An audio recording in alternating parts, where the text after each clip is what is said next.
సాత్వికము సంపాదించుకున్నట్టు ప్రయాసపడము.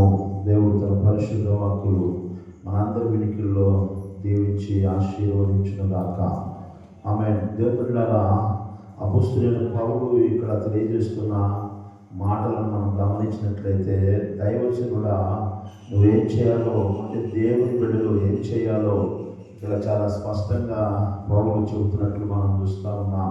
దేవుడులారా, కొన్ని విషయాలు, ఒకటి నీతి, భక్తి, విశ్వాసమును, ప్రేమను, ఓర్పును, సాత్వికము, 6 కార్యాలు దేవుని బిడ్డలుగా మన జీవితాలలో మనము మరి తెలుసుకోవాల్సింది, సంపాదించుకోవాల్సింది మరి ఏమిటో ఇక్కడ పౌలు చాలా స్పష్టంగా తెలియజేస్తూ ఉన్నాడు. ఎందుకంటే ఈ లోకంలో మనం ఏది సంపాదించుకున్నా కానీ లోక సంబంధమైనది అదేది కూడా మనలను నిత్యత్వమునకు, నిత్య మరి రాజ్య ప్రవేశమునకు కారణం కాదు. కానీ మరి దేవుని మనం మన జీవితాలలో మరి దేవుడు కోరుకునేవి, దేవుడు ఏది ఇష్టపడుతున్నాడో, దేవుడు దేనిని కోరుకుంటున్నాడో, దేవుడు మనలో ఏది ఉండాలని ఆయన చెబుతూ ఉన్నాడు, దానిని మనం సంపాదించుకునే వ్యక్తులుగా ఉండాలనే విషయము పౌలు ఇక్కడ తెలియజేస్తూ ఉన్నాడు. గత కొన్ని దినాల నుంచి మనము నీతిని, భక్తిని, విశ్వాసమును, ప్రేమను సంపాదించుకోవాలనే విషయం గురించి మనం ధ్యానం చేశాం. ఈ దినాన మరొక విషయం గురించి కూడా ధ్యానం చేద్దామండి. ఓర్పు అనే దాని గురించి రాస్తూ ఉన్నాడు పౌలు. ఓర్పు అంటే సహనం ఉండాలి. క్రైస్తవ సంఘంలో దేవుని బిడ్డల్లో ఉండాల్సింది ఏంటంటే ఓర్పు కలిగి ఉండాలి అంటా ఉన్నాడు. ఓర్పు ఎప్పుడు ఉండాలంటే లేఖన భాగంలో రోమీయులకు రాసిన పత్రిక 5వ అధ్యాయము 4వ వచనాన్ని మనం చదివినట్లయితే, రోమా సంఘంతో పౌలు శ్రమ ఓర్పును, ఓర్పు పరీక్ష నిరీక్షణ కలిగి శ్రమలను అతిశయపడదుము. శ్రమ, ఓర్పు అంటే శ్రమలు కలుగుతున్నప్పుడు క్రైస్తవ జనాంగం మరి చేయాల్సిన పని ఏంటంటే ఓర్పు కలిగి ఉండాలి. ఓర్పు అనేది చాలా అవసరమైనది. ఎప్పుడు మనం ఓర్చుకోవాలంటే శ్రమలు ఎదురైనప్పుడు మనము ఓర్పు కలిగి ఉండాలని. అందుకని పౌలు అంటున్నాడు, శ్రమ ఓర్పు పరీక్ష నిరీక్షణను కలుగజేయనని మనం తెలుసుకోవాలి. ఉదయకాల సమయంలో దేవుని బిడ్డలారా చూడండి, మరి అందుకనే శ్రమలు వచ్చినప్పుడు మనం చేయాల్సిన పని ఏంటంటే ఓర్పు కలిగి ఉండాలి. అదే మరి రోమీయులకు రాసిన పత్రిక 12వ అధ్యాయం 12వ వచనంలో కూడా పౌలు తెలియజేస్తున్న మాటను మనం గమనించినట్లయితే, నిరీక్షణ గలవారే సంతోషించుతూ శ్రమయందు ఓర్పు గలవారై, చూడండి శ్రమయందు ఓర్పు గలవారై ప్రార్థన యందు పట్టుదల కలిగి ఉండండి. ఇక్కడ పౌలు అనేకమైన విషయాలు చెప్తా ఉన్నాడు. నిరీక్షణ క్రైస్తవ జనాంగానికి ఉండాల్సింది ఏంటంటే నిరీక్షణ ఉండాలి, ఎదురు చూసే గుణం ఉండాలి, ఎదురు చూడాలి. ఎవరి కోసం ఎదురు చూడాలంటే దేవుని కోసము ఎదురు చూసే గుణం ఉండాలి. దేవుడి కార్యాల కోసము మనము నిరీక్షించలేము. ఎవరైనా ఏదైనా శ్రమ పెట్టారనుకోండి, వెంటనే వాళ్ళకి ప్రతిచర్య చేయాలనుకుంటామంట. మనం వెంటనే మనము వాళ్ళు చేసిన దానికి రెట్టింపు చేయాలనుకుంటాం. కానీ దేవుడి బిడ్డలు నేర్చుకోవాల్సింది ఏంటంటే నిరీక్షణ గలవారే సంతోషించుచు ఏం చేయాలంట? నిరీక్షిస్తూ ఎదురు చూసే జీవితంలో సంతోషం ఉండాలి. ఎవరికి ఎదురు చూసేటప్పుడు సంతోషం ఉండదండి. ఎదురు చూసిన కార్యం జరిగిన తర్వాత సంతోషం ఉంటాం. కానీ దేవుడి వాక్యం మనకు తెలియపరుస్తుంది, నిరీక్షణ గలవారే సంతోషించుచు శ్రమల యందు ఓర్పు గలవారై ఉండాలి. ఎవరికి చెబుతున్నాడు ఈ మాటలంటే రోమా సంఘానికి పౌలు చెబుతున్నాడు. రోమా సంఘస్థులతో పౌలు మాట్లాడుతున్నాడు. దారి పోయేతో కాదండి, లోకస్తులతో కాదు, దేవుని బిడ్డలతో చెబుతా ఉన్నాడు. వాళ్ళకు బోధిస్తూ ఉన్నాడు. మీకు శ్రమలు ఎదురైనప్పుడు ఆ శ్రమల్లో మీరు ఎలా ఉండాలి అని చక్కగా ఆయన తెలియపరుస్తూ ఉన్నాడు. శ్రమలు కలగవని బైబిల్ ఎక్కడ చెప్పట్లా.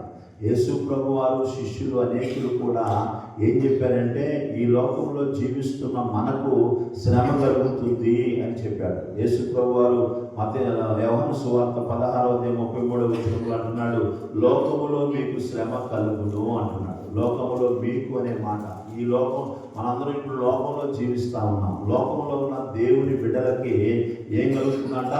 శ్రమ కలుగుతూ ఉంది. యేసయ్య చెప్పాడు. యేసయ్య చెప్పిందంటే తప్పకుండా జరుగుతుంది. యేసయ్య చెబుతున్నాడు, లోకములో మీకు శ్రమ కలుగును. మీకు అంటే ఆయనను వెంబడించే వారితో చెబుతున్నాడు, ఆయన బిడ్డలతో చెబుతున్నాడు, ఆయన అనుసరించే వాళ్ళతో చెబుతున్నాడు. మీకు లోకంలో శ్రమ కలుగుతుంది. సన్మానం కాదు జరిగేది. ఏం జరుగుతుంది? శ్రమ కలుగుతూ ఉంది. కనుక ఆయనను ధైర్యం తెచ్చుకోండి అని చెప్పేసి దేవుడు తెలియపరుస్తున్నట్లు మనం చూస్తూ ఉన్నాం.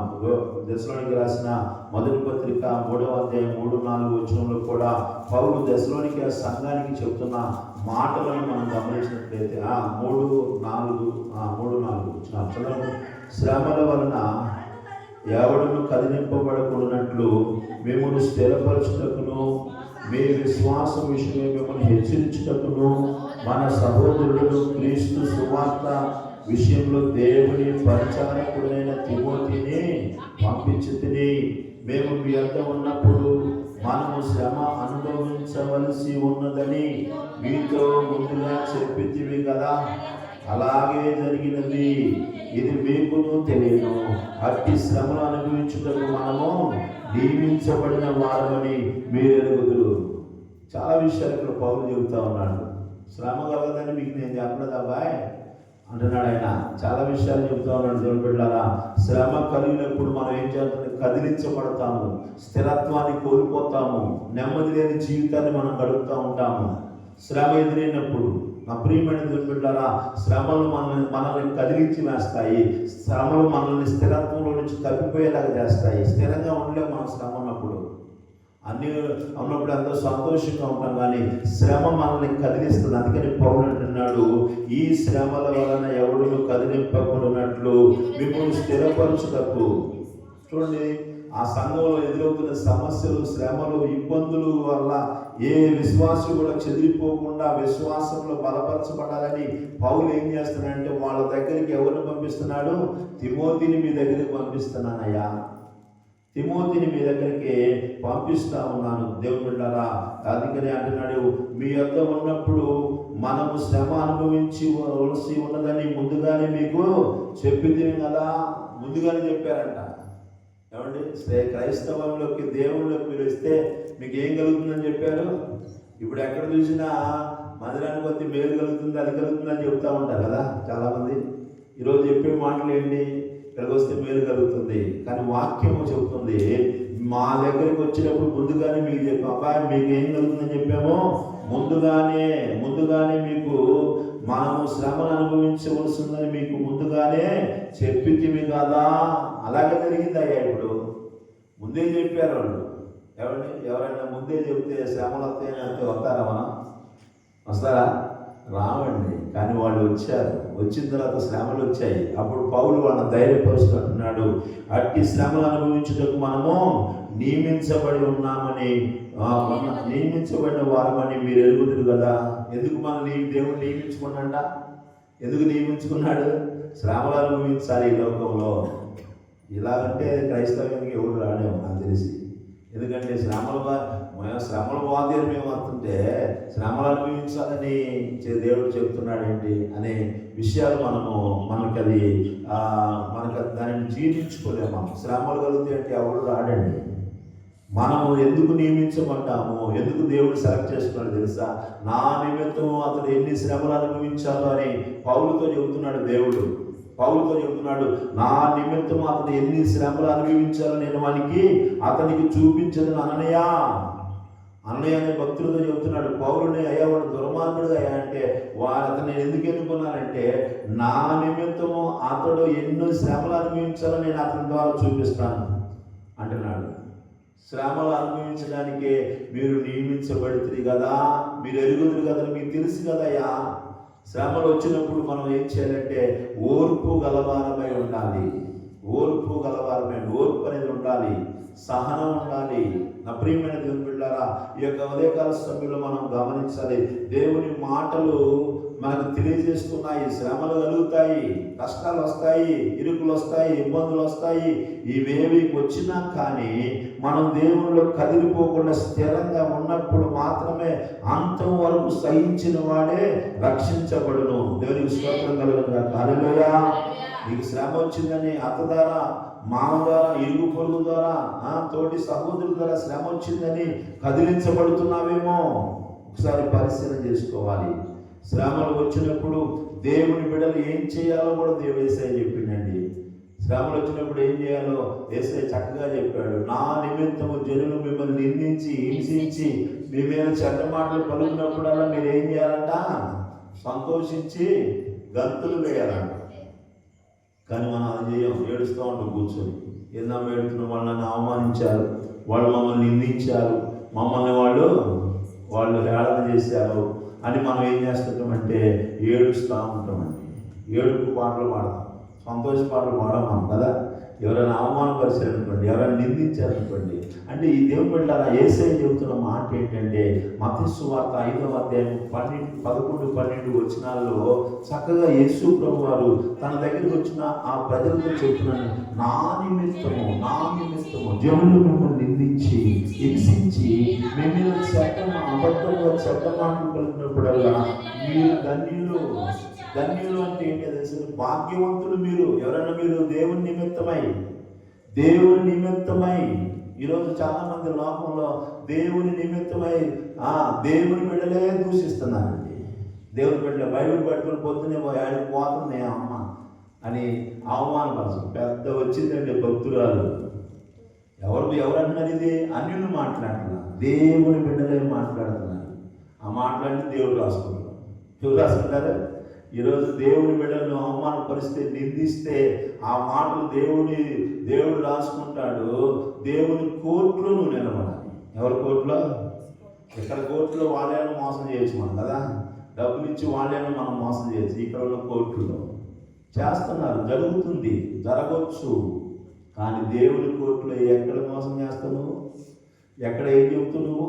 ఈరోజు నిందించేవాళ్ళు, పరిచర్య విషయంలో, ప్రార్థన విషయంలో కూడా నిందించే జనాలు ఉన్నారండి. ఇదేం ప్రార్థన, ఇదేం విధానం? ఎవరిని కూర్చుకొని ప్రార్థన చేసుకోవడం కూడా తప్పైపోతుంది. మాట్లాడేది అన్యులు కాదండి, దేవుని బిడ్డలే. ప్రార్థనకి వెళ్ళే వాళ్ళే మాట్లాడుతుంటారు, నిందిస్తూ ఉంటారు. నా నిమిత్తము ఎందుకు వస్తుంటే నువ్వు నిందించబడుతున్నావు? దేవుని సన్నిధికి వస్తుంటే నిందించబడుతున్నావా? నువ్వు ధన్యురాలవు. ఎవరైతే అలా ఉంటున్నారో వాళ్ళు ధన్యురాలు అనే విషయాన్ని మనం గమనించాలి. అందుకని యేసు ప్రభు అన్నాడు, సంతోషించి ఏం చేయాలని మీరు గంతులు వేయండి. దేవునికి స్తోత్రం కలుగుగాక. హల్లెలూయా. మీరు సంతోషించి ఆనందించుడి, పరలోకమందు ఫలము అధికమగును. ఇలాగున వారు మీకు పూర్వమందుండిన ప్రవక్తలను పరలోకములో. ఒకవేళ ఈరోజు నువ్వు దిగులు పడాల్సిన అవసరం లేదు. ఒకవేళ ఎవరైనా నిన్ను దూషిస్తుంటే, నిన్ను నిందిస్తుంటే, నిన్ను అవమానపరుస్తుంటే నువ్వు బాధపడాల్సిన పని. ఎందుకంటే నీ ఫలము పరలోకంలో ఉంటుంది, వాళ్ళ ఫలం ఎక్కడ ఉంటుంది? పాతాళంలో ఉంటుందండి. దేవుని బిడ్డలను నిందించే వాళ్ళ ఫలాలు పాతాళంలో కనబడతాయి. అరుపులు కేకలే. అక్కడ అరుపులు కేకలు, ఎన్ని కేకలు పెట్టుకున్నా ఎవడు కూడా నీ మాట వినడు. ఎక్కడ నువ్వు అరిసిన అరుపులు అక్కడ అంతకంటే బలంగా, భయంకరంగా ఉంటాయనే విషయాన్ని గుర్తుంచుకోవాలి. దేవుని బిడ్డలారా, ఈ ఉదయకాల సమయంలో వాక్యం వింటున్న ప్రియమైన దేవుని బిడ్డలారా, ఎవరిని నిందిస్తున్నావు? ఎవరిని అవమానపరుస్తున్నావు? ఎవరి మీద నీ యొక్క దూషణకరమైన మాటలు మాట్లాడుతున్నావు? యేసయ్య దేవుని బిడ్డలను ఎవరైతే నిందించే వాళ్ళు ఉంటారో, ఎవరైతే అవమానపరిచే వాళ్ళు ఉంటారో, అలాంటి వారి జీవితాలు నిత్యత్వమునకు రావు, కానీ నిత్య నరకానికి వాళ్ళు వెళ్తారనే విషయాన్ని బైబిల్ మనకు తెలియపరుస్తూ ఉంది. మన ఫలం పరలోకంలో, నిందించబడే, నిందను పొందుకునే వాళ్ళ ఫలం పరలోకంలో ఉంటే, నిందించే వాళ్ళ ఫలం నరకంలో ఉంటుందండి. గుర్తుంచుకోవాలి. ఎప్పుడైనా మీరు గుర్తుంచుకోవాలి. ఎవరైతే మీరు కృంగిపోవాల్సిన అవసరం. యేసు ప్రభు తన శిష్యులను బలపరుస్తూ ధైర్యపరుస్తా ఉన్నాడు. నా నిమిత్తము జనులు మిమ్మల్ని ఏం చేస్తారంట? నిందిస్తారు, చెడ్డ మాటలు పలుకుతారు. వచ్చిందమ్మ పెద్ద భక్తురాలు, పోతుందమ్మ పొద్దున్నే, రకరకాల మాటలు మాట్లాడతారు. మాట్లాడే నోరు తన ఇష్టం అనుకుంటుంది, కానీ ఆ నోరు మూసే సమయం ఒకటి వచ్చింది. దేవుడు మూసేస్తాడు. జాగ్రత్త దేవుడు బిడ్డలారా, ఇది చాలా బాధాకరంగా తెలియపరుస్తామని యేసు ప్రభు చెప్పాడు ఆయన ముందుగానే, నా నిమిత్తం మీ మీద చెడ్డ మాటలు పలుకుతారు, అయినా మీరు ఏం చేయాలంట? సంతోషించి ఆనందించండి. ఏడవలసిన పని లేదండి, సంతోషంగా ఉన్నారు. ఎవరైనా మనల్ని తిట్టినప్పుడు, ఎవరైనా మన మీద చెడ్డ మాటలు పలికినప్పుడు, దేవుని ప్రజలారా, బైబిల్ గ్రంథంలో నుంచి ఈరోజు ఒక విషయాన్ని మీకు జ్ఞాపకం చేయాలని ఆశపడుతున్నాను. అపోస్తుల కార్యములు 14వ అధ్యాయము 22వ వచనాన్ని మనం చదివినట్లయితే, అక్కడ అపోస్తులైన పౌలు ఒక ఇకోనియా అంతియోకకి వెళ్ళి చెప్పండి, శిష్యుల మనుషులను దృఢపరిచి విశ్వాసమందు ఎలా ఉండాలంట? నిలకడగా ఉండాలని అనేక శ్రమలు అనుభవించి మనము దేవుడి రాజ్యంలో ప్రవేశించవన్నది వారిని హెచ్చరించను. వార్నింగ్ ఇస్తున్నాడు పౌలు ఇక్కడ. చూడండి, నిత్య రాజ్యంలోకి వెళ్ళాలంటే, దేవుడి రాజ్యంలోకి వెళ్ళాలంటే మనం ఏం చేయాలంట? ఒక శ్రమ రెండు శ్రమ అండి, అనేక శ్రమలను అంటే లెక్కలేదుగా. అనేకం అంటే 1 2 కాదండి. పౌలు ఈ యొక్క ఇకోనియా అంతియోక ప్రాంతంలో సేవ చేయడానికి వెళ్ళాడు పౌలు. ఈ సంభవాన్ని మనం గమనించినట్లయితే, పౌలు ఆ ప్రాంతంలోకి వెళ్తే పౌలు చాలా తేటగా సూటిగా మాటలు మాట్లాడితే అనేక మంది యూదులు, గ్రీసు దేశస్థులు మారి దేవుని యందు విశ్వాసం ఉంచారండి. విశ్వాసం ఉంచితే 2వ వచనం చదవండి. అయితే అవిధేయులైన యూదులు అన్యజనులను పురుగొలిపి వారి మనస్సులను సహోదరుల మీద పగ పుట్టించిరి. ఎవరంటే వీళ్ళు? ఎవరంట? అవిధేయులైన యూదులే. యూదులు 2 రకాలు ఉన్నారు. ఒకటి లోబడే యూదులు, రెండోది లోబడని యూదులు. సంఘాల్లో 2 రకాలు ఉంటారు. ఎన్ని సంఘాలు, ఏ సంఘమైనా ఉంటారండి. ఈ సంఘమే కాదు, ఏ సంఘంలోనైనా 2 రకాల తెగ ఉంటుంది. ఒకటి లోబడే తెగ, రెండోది ఎదిరించే తెగ. అవిధేయులు లోబడిన తెగ, ఎదిరించే తెగ ఉంటుంది. ఎప్పుడైనా సంఘంలో గుర్తుంచుకోవాలి. పౌలు ఈ అంతియోక ఇకోనియా ప్రాంతానికి వెళ్ళి సువార్త ప్రకటిస్తే అనేక మంది ప్రజలు ఆయన మాటలు విని మారు మనసు పొంది దేవుళ్ళో విశ్వాసం కలిగి ఉంటే, కొంతమంది అవిధేయులైన యూదులు వారిని పురుకొలిపి ఏం చేశారంట? సహోదరుల మీద పగ పుట్టించేలాగా చేశారు.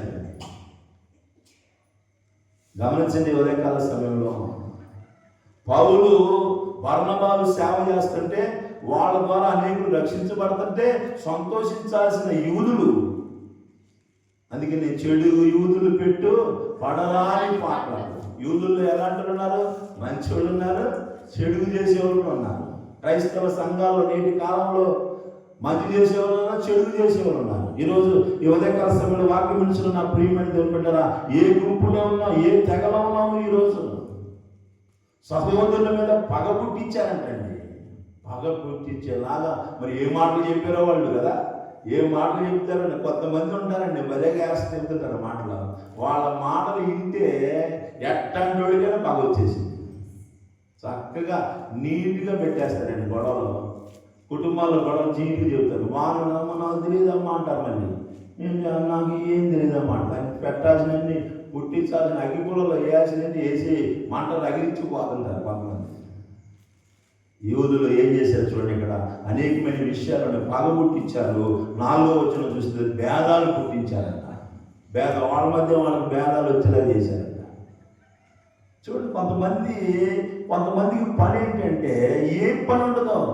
వాడు దేవుని సన్నిధికి రారు, దేవుని మాటలు వినరు, దేవుని సన్నిధిలో ప్రార్థించరు, దేవునికి దూరంగా ఉంటూ వాళ్ళ పని ఏంటంటే అటు ఇటు ఆ స్థలాలు ఈ స్థలాల్లో కూర్చొని అక్కడ ఇక్కడ కూర్చొని భేదాలు పుట్టించడము, పగ పుట్టించడము, విభేదాలు కలగజేయడమే ఇదే వాళ్ళ పని. చాలా మంది పని.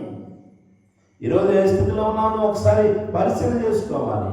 పగ పుట్టించే వ్యక్తిగా ఉన్నావా? కుటుంబాల మధ్య పగలు, సమాజంలో పగలు, సంఘాల్లో పగలు, అన్నదమ్ముల మధ్య పగలు పుట్టించే వ్యక్తులు చాలా మంది ఉంటారండి. జాగ్రత్త. పగలు పుట్టించే వ్యక్తులు తీసుకెళ్ళి ఎక్కడేస్తారు దేవుడు? ఎక్కడేస్తారండి? పరలోకంలో కూర్చోబెట్టడం. ఎక్కడ కూర్చోబెడతారు? నరకాగ్నిలో యాతన పడే స్థలానికి వెళ్ళాల్సిన పరిస్థితి ఉంటుందనే విషయాన్ని గుర్తుంచుకోవాలి. ఒకవేళ ఇంతవరకు పగలు పుట్టించే వ్యక్తిగా ఉంటున్నాం, అన్నదమ్ముల మధ్య, భార్యాభర్తల మధ్య, ఇరుగు పొరుగుల మధ్య, ఏమండి సంఘస్థుల మధ్య పగలు పుట్టించే వ్యక్తిగా ఉంటున్నావేమో. దేవుని బిడ్డారా, వాళ్ళు భేదాలు పుట్టించి 5వ వచనం మనం చదివినట్లయితే వాళ్ళు ఏం చేశారంటే రాళ్ళు వారి మీద పడి అవమానపరిచి రాళ్ళు రూపి చంపాలనుకున్నారండి. ఫస్ట్ పగ పుట్టించారు, రెండోది భేదాలు పుట్టించారు, మూడోది చంపాలనుకున్నారు, అవమానపరిచి చంపాలనుకున్నారు. స్థితి పెరుగుతూనే ఉంది. ఈరోజు వాక్యం విడిచిన జీవితాలు మారుతున్నాయా లేకపోతే ఇలాంటి స్థితిలోకి వస్తున్నాయా? ఒకసారి పరిశీలన చేసుకోవాలి మనం. ఫస్ట్ టైం పగ పుట్టించారు, రెండోది భేదం పుట్టించారు, మూడోది అవమానపరిచి చంపాలనుకున్నారండి. చంపాలనుకున్నారు. ఎంత భయంకరమైన! ఎవరిని చంపాలనుకున్నారు? దేవుని బిడ్డలను, దైవజనులను చంపాలనుకున్నారండి. పౌలు బర్నబాలు సేవ చేస్తుంటే వాళ్ళని చంపాలనుకునే ఒక పరిస్థితి ఏర్పడింది. అప్పుడు ఏం చేసేది తెలిసినట్టు ఆ సంగతి తెలుసుకుని అక్కడి నుంచి పారిపోయేలాగా చేశారండి. పారిపోయేలాగా చేశారు. పారిపోయారండి వాడు. పారిపోయారంటే ప్రాణానికి భయపడి కాదండి. పౌలు అంటాడు, బ్రతుకుల క్రీస్తే చావైతే లాభం అనేవాడు. సాగు భయపడేవాడు కాదు. గుర్తుంచుకోవాలి దేవుని బిడ్డలారా. యేసయ్య అనేక సార్లు చెప్పాడు, మరణానికి మిమ్మల్ని చంపేవాళ్ళకి మీరు భయపడమాకండి, మీ శరీరాన్ని చంపేవాళ్ళకి మీరు భయపడమాకండి. ఎవరు భయపడాలంటే మీ శరీరమును మీ ఆత్మను చంపువానికి మిక్కిలి భయపడుడి అన్నాడు యేసయ్య. కనుక వీళ్ళు ప్రాణానికి భయపడి పారిపడలేదండి. ప్రాణానికి భయపడి నేను మరి బతుకుట క్రీస్తు చావైతే లాభం అని చెప్పుకున్నారు. అపోస్తలులు అందరూ కూడా మరణం మంచిదనుకున్నారు. మరణం మంచిదనుకున్నారు. అక్కడ ఎక్కువ గొడవలు జరగకుండా ఉండాలని వాళ్ళు ఆ స్థలాన్ని విడిచి పారిపోయారండి. పారిపోయేలాగా చేశారండి. కొంతమంది పని చూడండి, చేసే పని సంఘాలు చెదిరిపోయేలాగా, కుటుంబాలు పాడైపోయేలాగా, వ్యక్తులు పాడైపోయేలాగా. దేవుని బిడ్డారా, చాలామంది ఉంటారు ఇలాంటి తెగకు సంబంధించిన వాళ్ళు పారిపోయినప్పుడు దేవుని బిడ్డారా మరలా వాళ్ళు తిరిగి వచ్చారండి. మరలా తిరిగి వచ్చారు. పారిపోయి మరలా వచ్చారు ఆ ప్రాంతానికి. లోస్ట్రా దెర్బే అనే ప్రాంతంలో ఒక పరిచర్య చేస్తూ ఉంటే అక్కడ ఒక బలహీనమైన పాదాలు కలిగిన వ్యక్తి ఒకడు ఉన్నాడు. పుట్టినది మొదలుకొని కుంటుడు, వాడు నడవలేడు. పౌలు వాడిని చూసి వెంటనే వాడిని స్వస్థపరిచిన వెంటనే వాడు లేచి గంతులు వేయటం ప్రారంభిస్తామన్నాడు. పారిపోయేలా చేసిన మళ్ళీ సేవ చేస్తూనే ఉన్నారండి. సేవ చేస్తున్నారు. సేవ ఆపేయలే వాళ్ళు. దేవుడిని విడిచిపెట్టలేదు వాళ్ళు. అక్కడికి వచ్చి వాళ్ళని బాగు చేసరికి అక్కడ ఉన్న వాళ్ళందరూ కూడా ఏం చేశారు? లోస్ట్రాలను అందరూ కూడా ఏం చేశారంటే వీళ్ళు ఒక దేవతలు అనుకుంటా, దేవుళ్ళు అనుకుంటా అని చెప్పేసి వాళ్ళకు పేర్లు పెట్టి వాళ్ళ దగ్గర ఉన్న పూజారి ఎగ్ని ద్వారా వాళ్ళకి పూజ చేయాలనుకొని అవన్నీ ఏర్పాట్లు చేస్తున్నారు వాళ్ళు. అన్ని ఏర్పాట్లు చేస్తారంటే ఆ విషయాన్ని తెలుసుకొని పౌలు బర్నబాలు ఏం చేశారు తెలుసా? వాళ్ళు బట్టలు దించుకున్నారు. ఏం చేశారు? వాళ్ళు బట్టలు దించుకొని వాళ్ళ దగ్గరికి వచ్చి, అయ్యారా మేము కూడా మీలాంటి స్వభావం, మనం పూజించడానికి మేము అర్హులం కాదు, మాకు పూజ చేయకూడదు, మీరు ఇలాంటి పనికి మాలినవన్నీ కూడా చేయకూడదు, మీరు ఇలాంటి చేయకూడదనే, ఇలాంటి వాటిని మీరు విడిచిపెట్టాలనే, ఇలాంటి వాటికి మీరు దూరంగా ఉండాలనే ఆకాశమును, భూమిని, సముద్రమును, అందరి సమస్తాన్ని సృజించిన జీవము గల దేవుని వైపు మీరు తిరగాలనే మేము మీకు సువార్త ప్రకటిస్తున్నాము. మేము మీలాంటి మనుషులమేనయ్యా. అలా వాళ్ళు వాళ్ళ దగ్గర ప్రవర్తించి బట్టలు చెప్పుకోవడం అంటే మంచోళ్ళు తీసుకుంటారా, పిచ్చోళ్ళు తీసుకుంటారా? ఏమంటే పిచ్చోళ్ళు మేము, మామూలు పిచ్చోళ్ళు అయ్యా మేము అన్నట్టు బట్టలు చింపుకున్నారు. ఆ పూజను ఆపు చేయడానికంట బహు ప్రయాసపడ్డారంటండి. బైబిల్ అందులో మనం చూసినట్లయితే వాడు చెప్తున్న మాట ఏంటంటే దానిని ఆపు చేయడం 18వ వచనము బహు ప్రయాసపడ్డారంట. దేనికోసం ప్రయాసపడ్డారంట? పూజ, దేవునికి అయిష్టమైన కార్యం జరగకూడదని, అవి జరగడానికి వీల్లేదని దానికోసము వాళ్ళు బహు ప్రయాస పడ్డారు. పూజ అంటే పూజ చేయడానికి మేము అనుకుంటాం. ఈరోజు ఎలా ఉంది మన పరిస్థితి? ఒకసారి ఆలోచించండి. వాళ్ళు పూజ చేస్తాం అనుకోకుండా ముందు మాకు పూజ చేయండి, మా కాళ్ళు పట్టుకోండి, మా పాదాలు పట్టుకోండి. వాళ్ళు అడగక ముందే, అయ్యా మీ కాళ్ళు మొగ్గుదాం అనుకున్నాం అంటే ముందే చెబుతాయి, ఒక పట్టుకుని మొక్కలు పట్టుకోండి, మమ్మల్ని పూజించండి. ఈరోజు చూడండి తెలియబడ్డారా, వాళ్ళు పూజ చేయాలని వాళ్ళందరూ ఆసక్తితో ఉంటే దాన్ని ఆపు చేస్తానికి బహు ప్రయాసపడ్డారు. దేవుని ప్రజలారా గమనించండి, ఆ ప్రాంతం నుంచి మళ్ళీ వెళ్ళినప్పుడు ఏం చేసి చూడండి, అక్కడ చూడండి ఏమంటున్నారు 19వ వచనంలో, అక్కడ జనులను పోగు చేసుకొని, అంత్యోక నుండి ఈక్వలి నుండి కొంతమంది వచ్చి జనులను పోగు చేసుకొని పౌలు మీద రాళ్ళు నుండి అతడు చనిపోయిననుకొని ఊరు వెలుపులకు అతన్ని ఈడ్చిరి. చూడండి ఇక్కడ ప్రజల యొక్క మనసు చూడండి ఎలా ఉంది. కొంతమంది వచ్చి ఇక్కడ జాగ్రత్తగా విన్నారు దేవుడి మాటలు. కొంతమంది ఇప్పుడు పౌలు అంత్యోక నుండి ఈక్వలి కొంతమంది వచ్చి ఆ పూజ చేస్తున్న వాళ్ళని ఏం చెప్పారో మొత్తానికి ఏం చెప్పారో చూడండి. ఆ పూజ చేస్తున్న వాళ్ళు ఇప్పుడు ఎట్లా మారేది తెలుసా, దేవుళ్ళు దేవతలను పూజించిన వాళ్ళు ఇప్పుడు మన రాళ్ళతో కొట్టి చంపేలాగా ప్రేరేపించారు. చూడండి, దుర్మార్గులు ఉంటారు, కొంతమంది దుర్మార్గమైన పనులు చేస్తూ ఉంటారు. ఎక్కడైతే పూజ చేయాలనుకున్న మనుషుల్ని వాళ్ళకి ఏ మాటలు చెప్పారో ఏం చెప్పారో పురుగొలిపి జనులను పోగు చేసి రాళ్ళు రూపి చంపేయాలని మరి చచ్చిపోయింది అనుకున్నారు. వాళ్ళు పూలు చదువుదాం అనుకున్న వాళ్ళు చేతులతో ఇప్పుడు ఏం చేయించారు, రాళ్ళు వేయించారండి. ఎంతటికైనా తెగిస్తారండి కొంతమంది, దేనికైనా తెగిస్తారు. యువదకాల సమయంలో గమనించండి, రాళ్ళు పూలు చదువుదాం అనుకున్న వాళ్ళకి రాళ్ళు ఇచ్చి రాళ్ళతో కొట్టండి రా. పౌలు చనిపోయాడని అనుకున్నారండి, పౌలు చనిపోయింది అనుకున్నారు. అందరూ ఈడ్చాట, ఊరు వెలుపులకి ఈడ్చుకుని అవతల పడేశారు, అవతల పడేశారంటండి. సహోదరులందరూ కూడా ఆ శ్రమలో ఉన్న అతని దగ్గరికి వెళ్ళి నిలిచి అందరూ ప్రార్థన చేశారు. దేవుని బిడ్డలారా, ఈరోజు మనం గమనించాలి, మన సంఘంలో కావచ్చు, మన బంధువుల్లో కావచ్చు, ఎవరైనా అనారోగ్యం ఉంటే ఏం చేయాలి, మనం వెళ్ళి ఏం చేయాలి, అవునమ్మా ఈ హాస్పిటల్ పోతే నిల్చుని ముందు ప్రార్థన చేయాలి. ప్రభువా ఆ ప్రసాద్గా దగ్గరకు ఈ ప్రసాద్గా దగ్గరకు ఆడ పడితే 2 సూదులు పడియా నువ్వు లేచి కూర్చుంటావు. ఇది చెప్పడం కాదు, 2-3 కలిసి వెళ్ళి ఏం చేయాలి, అలా నక్కగా బాగాలేదంట, దుద్దు మాకు బాగాలేదంట, మాతో మాకు బాగాలేదంట, 4 వెళ్దాం పాండి, నిల్చొని ప్రార్థన చేద్దామండి. అయ్యగారు వచ్చేటప్పుడు ఏం చేయాలి, ప్రార్థన చేద్దామండి. మాకెక్కడ టైం ఉందండి, మాకు టైం లేదు. ఈరోజు వీఆర్ వెరీ బిజీ. రాళ్లతో కొట్టి సచ్చిందనుకొని ఈడ్చవతలు పడేసిన వాడి చుట్టూ సహోదరులు నిలబడి ప్రార్థన చేశారు.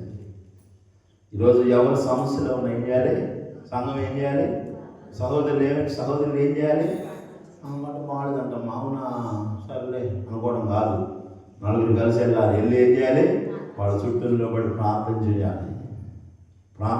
చుట్టూ నిలబడి ప్రార్థన చేసేందుకు పౌలు లేచాడు, మళ్ళీ అన్ని దులుపుకొని పక్కకి వెళ్ళిపోయాడు. మరునాడే మళ్ళీ ఆ ప్రాంతాలకు వెళ్ళి సేవ చేస్తా ఉన్నాడు. ఎందుకు ఇవన్నీ చెప్తున్నానంటే, ఎన్ని కష్టాలు వచ్చినా, ఎన్ని సమస్యలు వచ్చినా, ఎన్ని బాధలు వచ్చినా వాళ్ళు సేవను విడిచిపెట్టలేదు, దేవుడిని విడిచిపెట్టలేదు. హల్లెలూయా.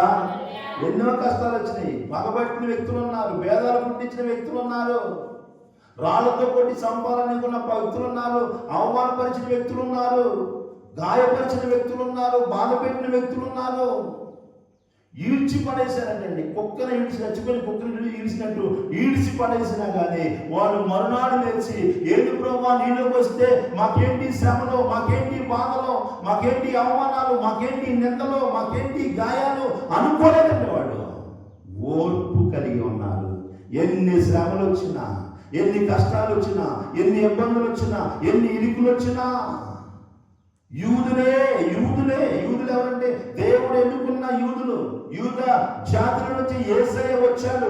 ఆ యూద జాతి వల్లే దేవుని సేవ చేస్తుంటే అవమానపరిచిన, నిందించిన, రాళ్ళు రూపిన, పగబెట్టుకున్న, వివేకాలు కలిగించిన జనాన్ని పురుగొట్టి రాళ్లతో కొట్టి చంపాలనుకున్నా కానీ వాళ్ళు సేవను విడిచిపెట్టలేదు, దేవుని విడిచిపెట్టలేదు. అది మనం గుర్తుంచుకోవాలి. ఆ శ్రమలో ఓర్పు కలిగి ఉన్నారు. మరలా ప్రాంతానికి అంతియోకాకి ఈకొనియాకి పౌలు వచ్చి అప్పుడు చెబుతున్నాడు ఈ మాట. 22వ వచనం చదవండి. శిష్యుల మనస్సును దృఢపరచి విశ్వాసమందు నిలకడగా ఉండవాలని అనేకమైన శ్రమలు అనుభవించి మనము దేవుని రాజ్యములో ప్రవేశించవాలని వారికి వార్నింగ్ చేస్తున్న హెచ్చరిస్తున్నాడు. జాగ్రత్తగా ఉన్నాడు ఆయన. వార్నింగ్, హెచ్చరిక. హెచ్చరిక అంటే ఏంటి? ప్రమాదంతో కూడుకుందనమాట. ఎన్ని కష్టాలు వచ్చినా మీరు నిలకడగా ఉండాలి. ఏం చేయాలంట? నిలకడగా ఉండాలి. స్థిరత్వాన్ని కోల్పోకూడదు, తొలగిపోకూడదు. ఎందుకంటే అనేకమైన శ్రమలు కలిగినా కానీ ఆ శ్రమలో మీరు ఎలా ఉండాలి? ఓర్పుగానే ఉండాలి, సహనంగా ఉండాలి. ఎందుకంటే ఇవన్నీ అనుభవించి మనం ఎక్కడికి వెళ్ళాలంట? ఎక్కడికి వెళ్ళాలంట? దేవుని రాజ్యములో ప్రవేశించవాలని. ఈ ఉదయకాల సమయంలో వాక్యం ఇచ్చిన నా ప్రియమైన దేవుని బిడ్డలారా, నీ ఇంట్లో శ్రమ ఎదుర్కొంటున్నావా? నీ పని స్థలాల్లో శ్రమ ఎదుర్కొంటున్నావా? నీ గ్రామంలో, నీ సమాజంలో, నీ సంఘంలో శ్రమ ఎదుర్కొంటున్నావా? అది నీకు మంచిదే. ఈరోజు టీవీలో ఒక యాడ్ వస్తుంది, మరక మంచిదంట. మరక మంచిదంట. ఎందుకో సర్ఫెక్సల్ ఉందగా. ఏముందంట? ఉట్టిదే సర్ఫెక్సల్ పెడితే పోయిందో మరక మంచిదే. శ్రమ కలుగుతా నాకు మేలాయని అంటున్నాడండి పౌలు. శ్రమలు మంచియేనండి. శ్రమలు వస్తున్నాయని కృంగిపోతున్నామేమో. అందుకని వాక్యం చెబుతుంది, జ్ఞాని అయిన సొలొమోను అన్నాడు, శ్రమ దినమున నీవు కృంగిన యెడల నీవు చేత కాని వాడవుతావు. శ్రమ వస్తే కృంగిపోతే చేతకానోళ్ళండి. చేతకానోళ్ళు కృంగిపోతారు. శ్రాతంలో నిలబడాలండి, స్థిరంగా ఉండాలండి, కదిలికూడదండి. స్థిరంగా ఉండాలి, నిలబడాలి, స్టాండర్డ్గా నిలబడాలి. ఏ శ్రమ ఏందో ప్రభువుని అనుకుని ఒకటే కష్టాలే ఒకటే కష్టాలప్ప. శ్రమ ప్రభు దగ్గరికి వచ్చిన కానీ ఒకటే మా ఆయన తిట్టుడు, ఇంట్లో వాడు తిట్టుడు, వాడు తిట్టుడు, ఒకటే. ఏందా వాళ్ళప్ప ఏం చేయమంటే నువ్వు పాదం మాకే, అందుకే నేను రావట్లేదు ఏమన్నా అదే కదా, అవును కదా అని ప్రార్థన మానేస్తే స్థిరత్వాన్ని కోల్పోతే నీవేం కోల్పోతావు తెలుసా? పరలోక రాజ్యాన్ని కోల్పోతావు. అపవాది మనం పరలోక రాజ్యంలోనికి వెళ్లకుండా ఉండాలని ఎన్ని ప్రయత్నాలు, ఎన్ని కుట్రలు, ఎన్ని కుతంత్రాలు చేస్తున్నదో దానికోసం ఏదైనా తెగిస్తుందండి. పరలోక వాడి యొక్క గురి ఏంటి తెలుసా? మన గురి ఏంటి తెలుసా? పరలోకం వెళ్ళాలి. అపవాది గురి ఏంటి తెలుసా? ఎవడు పరలోకానికి పోకూడదు. ఇదే గురి. అందుకనే దానికోసం ఇంట్లోని గిలుతుడు, సంఘస్థులు గిలుతుడు, ఎవరినైనా గిలుతురండి. ఎందుకంటే వాడి పని గిలుడు బ్యాచ్, లేవుకురావడం, జనాలు రేపడం అనమాట. కొంతమంది ఉంటారండి, సాతాను వచ్చి డైరెక్ట్గా అది వేసుకొచ్చి గిల్లదు మనల్ని. ఎవడో లేవుడు చూసి అన్ని జనులను పురుకొలిపి ఏం చేసినట్ట? యూదులు, అవిధేయులైన యూదులు, మాట వినని యూదులను చూసుకున్నారు వాళ్ళు. అబ్బాయి అదిలా జరుగుతుందని వాళ్ళని పురుకొలిపారు, భేదాలు పుట్టించారు. ఉదయకాల సమయంలో అనేకమైన విషయాలు ఉన్నాయి, చెప్పడానికి సమయం లేదు. వాక్యం వినిచిన నా ప్రియమైన దేవుని బిడ్డలారా, నీ మనసు దృఢంగా ఉంచుకోవాలి. శ్రమ ఎదురుతుందని, కష్టం ఎదురుతుందని, కష్టాలు కలిగిన నష్టాలు కలిగిన తండ్రిని స్తుతించాలి. దేవుడు కష్టం కలిగిన, నష్టం కలిగిన దేవుడిని స్తుతించాలి. ఉదయకాల సమయంలో శ్రమ కలిగినప్పుడు నువ్వేం చేయాలంట? ఓర్పుగా ఉండాలి. ఓర్పు ఉంటే నువ్వు ఎక్కడికి వెళ్తావు? ప్రభుత్వం ఉండే వాక్యం ఉంటుంది. దేవుడి రాజ్యంలో అనేకమైన శ్రమలు, 1-2 శ్రమలకే నువ్వు పారిపోతే పరలోక రాజ్యం ఎట్లా వస్తుందండి? ఏమండి, ఏంటి మన పనులు కడితే ఎన్నో కష్టాలు వస్తుంది. అయినా కానీ ఏం చేస్తుంటే వదిలిపెట్టుకుంటున్నాం. సాయంత్రం దాకా అంటే కూర్చొని అటు ఇటు చేసి వెళ్ళిపోతాం. సాయంత్రం మనం పోలేదండి, సాయంత్రం డబ్బులు తీసుకోవాలి. ఈనాడు క్రైస్తవ సంఘమా, దేవుని బిడ్డలారా, నీ జీవితంలో గురి ఏంటంటే ఎన్ని వచ్చినా పరలోకానికి వెళ్ళాల్సిందే. దేవుని స్తోత్రం, హల్లెలూయా. అటువంటి గురి పెట్టుకొని నువ్వు శ్రమ కలిగినప్పుడు ఓర్పుగా నిలిచి ఉన్నట్లయితే నిశ్చయంగా దేవుడు నిన్ను ఆయన నిత్యరాజ్యంలో చేర్చుకునే అవకాశాన్ని కలిగజేస్తాడు. మనకు అటువంటి కృపను ప్రభు అందరూ దయచేయండి. దేవుడి కొద్ది మాటలు దీవించును గాక. అప్పుడు అందరూ లేచిన పడదాం.